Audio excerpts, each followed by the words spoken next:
chow patty goddess.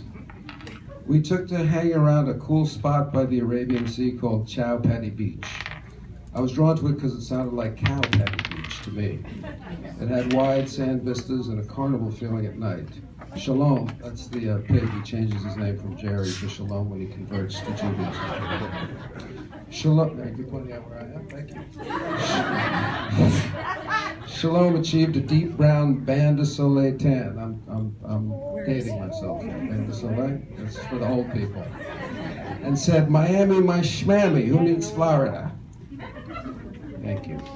Tom learned how to swim. Nowadays he could fly, he could swim. He said, I could very well be a duck. I might be a duck trapped in a turkey's body. We were sleepy and stupid with slug. What is that sound? It's like a duck sound. Yeah.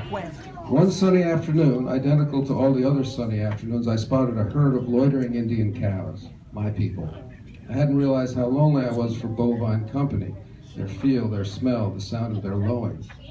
No offense to the pigs and the birds, but there are down-home feelings you get from your own kind that are necessary from time to time. I broke into a trot to say hello. Hello, cows. Hello. Greetings and salutations. So good, too. Who are you? Stopped me in my tracks, spoken in a tone I had never heard from a cow before. Haughty, disdainful, cold, almost human. My name is Elsie Q. She changes her name from Bovary to Q because she wants to reject the naming system of the farms. I said I'd come from America. None of the cows made any moves to greet me or sniff me. These are my friends Shalom and Tom. We are sacred cows, the matriarch said. We are the goddess Prithvi. We are Kamadhenu. We are the source of all that is plentiful, all that is good. This is India, remember? The milk for the child, the dung for the crops. Right on, said Shalom. Good to meet you, Catman. Do Katniss? Can I call you Cat? Kamadhenu, Eloheinu, Kamadhenu. You say Kamadhenu, I say Eloheinu, potato, Kamadhenu, Eloheinu. Let's call the whole thing off. Crickets. Sheesh, tough crowd. I noticed that some of the cows were giggling nonsensically and focused on seemingly mundane things like a clod of dirt or their own hoof, or just staring into space and smiling weirdly. They seemed so friendly that Shalom and Tom hopped off my back and went over to hang out with them. I lost track of my fellow travelers for a few moments. That was a mistake. What's so funny, I asked the group. We are the silly cows, one said, in a lilting accent you usually associate with surfers in California. I should do that accent. I guess laid-back beach culture is the same the world over. What's up, feathery guy? What's up, fat pink dude? A couple of the silly cows, that wasn't so bad. A couple of the silly cows became fascinated with Tom's waddle, that quivery piece of flesh near his neck. Tom was always a little self-conscious of it, thought it made him look fat. Check out the crazy skin under this dude's chin. Flap-a-dap-dap-dap. The silly cows started to pull and stroke Tom's waddle. Dude, it feels like bumpy rubber. It's freaking me out. One of those cows offered both Tom and Shalom something to eat that I couldn't see. It was small and brown, like a lost button. They both gobbled it down. I turned my attention back to the matriarch. She met my eyes impassively.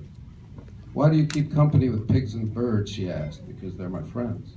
Indian cows only have other Indian cows for friends. We are goddesses. Only we cows are sacred.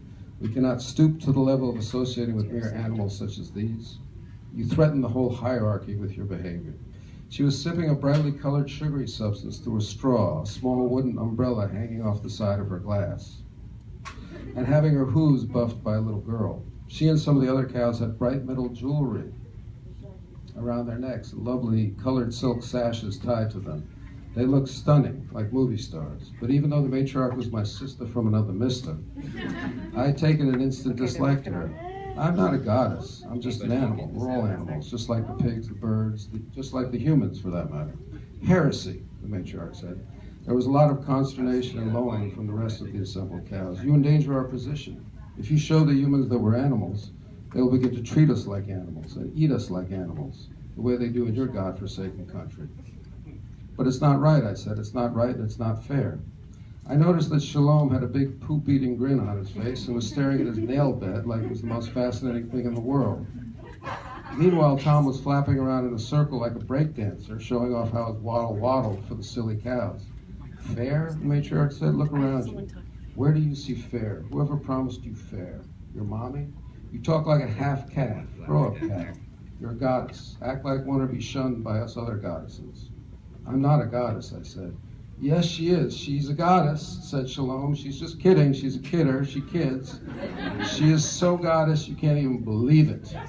And then for no apparent reason, he broke out in a soaring rendition of Whitney Houston's The Greatest Love of All. He had a pretty good voice for a pig, but it was still weird. What's up with you, I asked him. These mushrooms that grow on cow poop. Silly Sky, they're excellent tasty, Tom announced, and broke into the Patrick Hernandez disco classic, Born to Be Alive. Why not, you know? He did not have a good voice, even for a turkey, but his rhythm was excellent, pounding out that 70s beat with his drumsticks.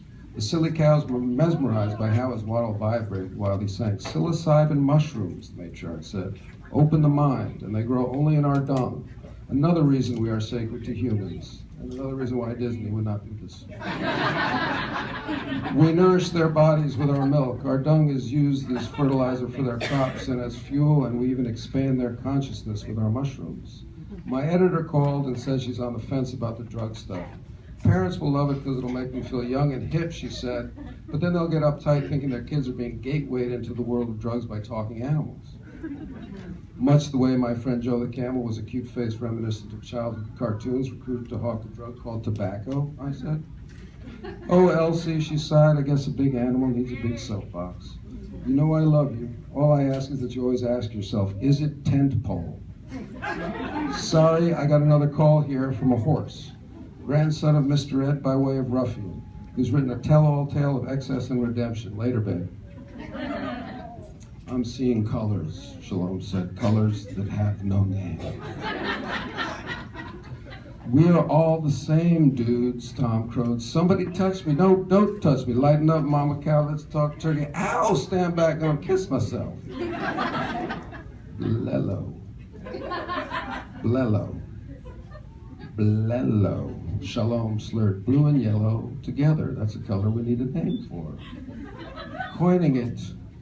I'm flying again. Tom crooned like Peter Pan. You got me straight tripping, boo. Tell the pork and the fowl to shut up, as I will not address them directly.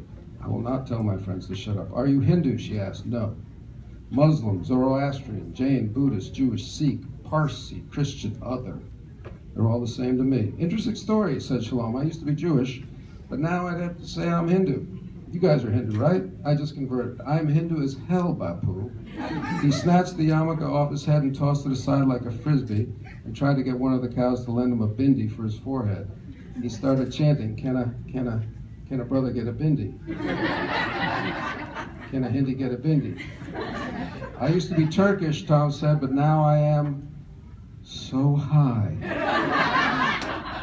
The matriarch shook her head dismissively. Then it falls to you, American cow. Are you a goddess or an animal? Think before you speak, for we will shun you from our midst if you answer to our disliking. I'm a cow, I said. You didn't answer my question, the matriarch kept on. Choose. I asked if you were a goddess or an animal. I am both, I said. Choose one, she said. Choose one or choose nothing. I am an animal, I said. No more, no less. You dudes are really harshing my high with all the neg vibes. Have a shroom, Tom purred. Blello, Shalom slurred. I said again, forcefully, I am an animal.